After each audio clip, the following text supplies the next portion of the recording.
Welcome to Formula Drift Insider. I am your host, Ryan Sage. On this week's show, we'll be taking you on an inside look to where we currently stand in the championship and just who stands the best chance to take the crown in 2012. We'll also have another insider rookie profile with standout Jeremy Lowe. Well, so far this year, we've completed 5 rounds of competition, and as we approach the final and most important rounds, we look back on how we made it to this point. Round 1 in Long Beach saw Justin Pollock do what he did quite a bit of in 2011, win. Round 2, we saw JTP repeat. Round 3 in West Palm Beach, we saw rookie and newcomer Daigo Saito get on the podium in dramatic fashion. Round 4 at Wall Speedway, we saw Vaughn Gittin Jr. get on the podium for the first time all year. And then in Seattle, Vaughn had a perfect event, combining a number 1 qualification and a win. So in 5 rounds, we've had 3 winners and 2 of them back-to-back, yet the championship is still very tight. Right now, we have Vaughn Gittin Jr. in the lead with 391 points, Saito in second with 383, Pollock sits in a close third with 376, Dai Yoshihara's in fourth with 347 points, and with 328.50 and 318.50 are Ryan Turk and Reese Millen respectively in 5th and 6th place. In all likelihood, the championship will come down to these 6 drivers, so we'll be focusing our analysis on them. First up, we have Reese Millen. Reese Millen is the 2005 Formula Drift champion. This is a driver who is on the forefront of technical progression with his vehicle builds and with utilizing his sponsors' products to the maximum in those efforts. Reese's history reads somewhat like a Hall of Fame drifting story. In 2006, Reese placed 2nd in the championship. In 2007, he placed 4th. In 2008, he placed 3rd in the championship, even though he missed 1 round of competition. This was also the same year he won the first ever World Drifting Championship produced by Formula Drift. In 2009, this was the first year that Millen really struggled, falling to 19th in the championship. But in 2010, he was back on form in 7th place.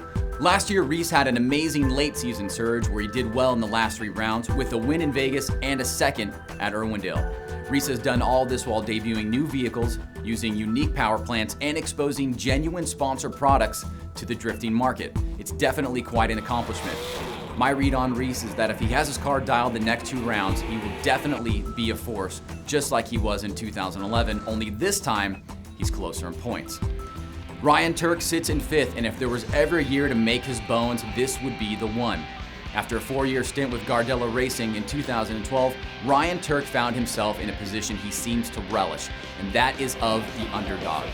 Many doubters thought that Ryan's 2012 campaign would fall short, but he has proven those doubters wrong, as he has helped design a vehicle that can not only be competitive in Formula Drift, but win.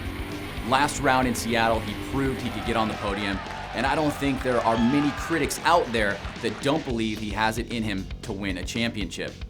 Ryan's best year was in 2009, where he finished the season with 2 wins and a close 2nd place in the championship to Chris Forsberg, losing to him by only 6 points.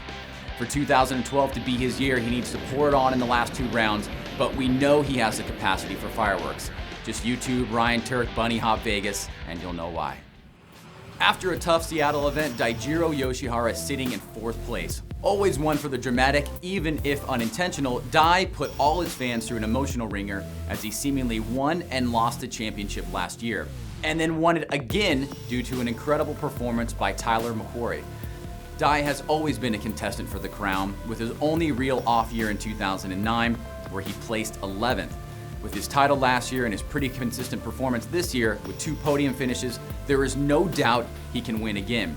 Against the top 2 drivers right now, Dai has a win percentage of 80, with 8 wins to 2 over leader Vaughn Gittin Jr., and he is also undefeated against Daigo Saito. These seem to be pretty important stats going into the final 2 rounds if Dai can get in the zone once again.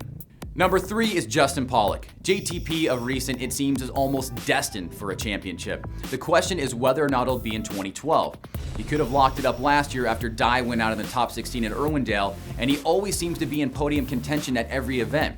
He was able to dominate his Mustang teammate Vaughn Gittin Jr. early in 2011, but Vaughn got him back, taking 2 wins away from Justin in their 6 total matchups.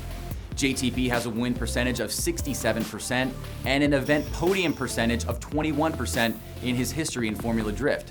For Vegas, JTP beat Vaughn the last time they met there, and against Saito, JTP has only matched him once and lost in controversial fashion in West Palm Beach this year. Overall, Justin has what it takes to win. He's been all the way to the finish line once, and he's in striking distance again. If he can focus in on what he's capable of doing, he has shown he can get past the best. Our current second place in points is Daigo Saito, and what a year he has had.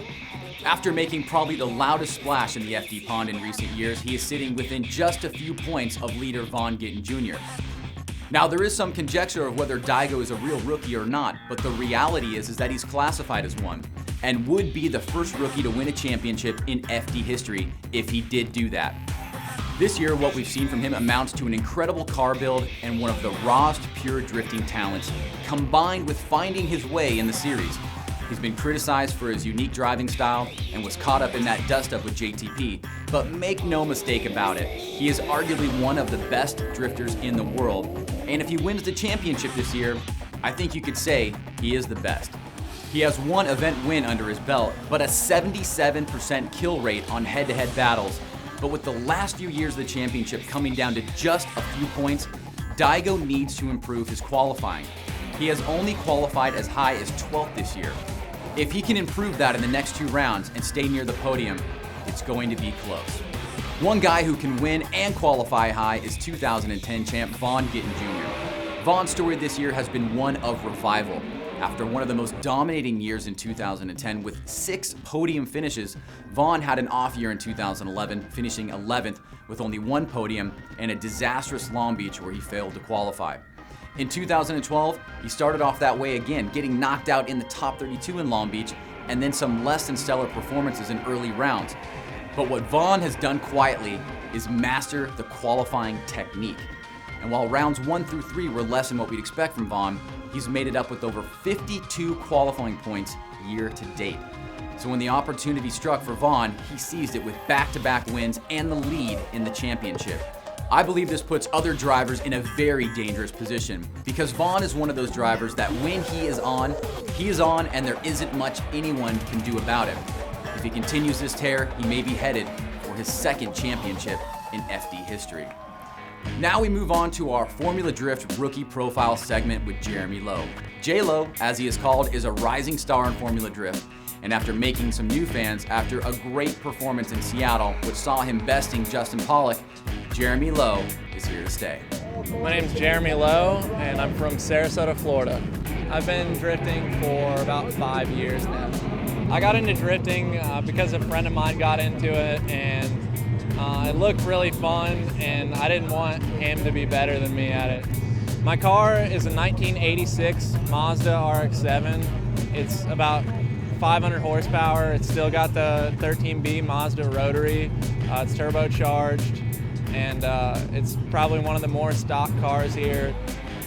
I look up to a lot of the guys that came from drifting who are doing that professionally now and didn't really have any background in any other forms of racing. I would probably describe my style as being smooth but aggressive. I keep coming back to every event because I still have a long ways to go, so I'd like to just keep getting better and better. I think I'm going to do pretty good this season. I need to just get myself in check. You know, I have the ability, so I just need to stay focused and do it when it needs to be done. All right, well, that is it for this week's episode. For a look at what is next, let's go to professional hot chick and hand-cooked tire model, Vivian Nguyen. Thanks, Ryan. On the next episode of Formula Drift Insider, we'll present insider coverage from Formula D Las Vegas and give you a bit of the softer side of FD when we chat with some of the friends and families of the series. As always, you can follow us on Instagram, Twitter, or like us on Facebook, and you can also find me on my Instagram, Twitter, or Facebook as well. Don't forget to come say hi to me at all the Formula Drift events. Till next time.